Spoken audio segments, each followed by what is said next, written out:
Netflix has officially announced its ad tier option is in the works, but a new report is showing some possible kinks. Brian's here too. Yeah, I'm excited about it. Let's bring in Yahoo Finance's Allie Canal with the details. So we know that they've already been testing this in other countries. What can we expect here?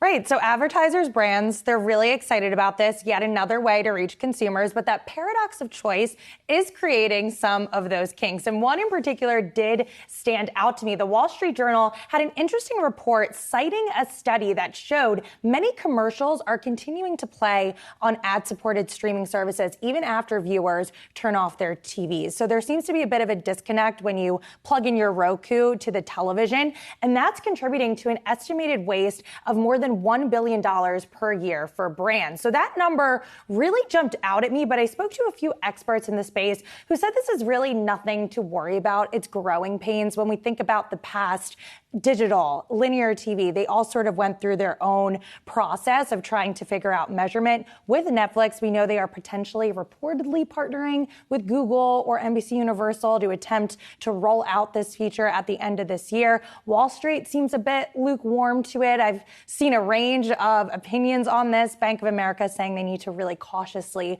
approach this because it's a costly endeavor and they need to make sure they're not crowding the consumer experience. So I think that's the biggest thing, is being as flexible as possible. And that's a great thing about ads on streaming versus linear TV. TV is a lot more rigid, and with streaming, you have more opportunities to be a little more fluid. So we'll see what happens here. Yeah, advertisers do love that, I'm sure. Want to stay on the theme of Netflix, but shift to the content side of things. Stranger Things. Yes. Season 4, Part 2. Part 2. 2 final episodes, as I understand it. 2 final episodes totaling nearly 4 hours worth of television. Now, this season has been super successful for Netflix, breaking records left and right. The first 7 episodes broke the record for Netflix's biggest ever premiere weekend. Season 4 has the highest viewership among all English language Netflix seasons, more than 930 million hours viewed in its first 28 days. Wasn't able to eclipse Squid Game, though. That nabbed 1.6 billion hours over that same time period. I'm very excited about this. I can't wait.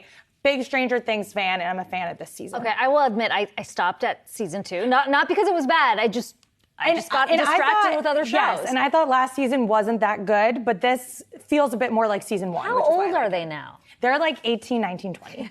So it's getting a little unrealistic to think that they're 14-year-olds, but we'll see. We'll see. We have one more season to go after this one. And it's rare for Netflix, right? They've had shows that have had long runs, but the more recent trend has been after 2 seasons, a lot of these shows get canceled. This is one of those that has been really the signature franchise. It's a moneymaker, so why not keep making them? Okay. Allie Canal, thank you. Thank you.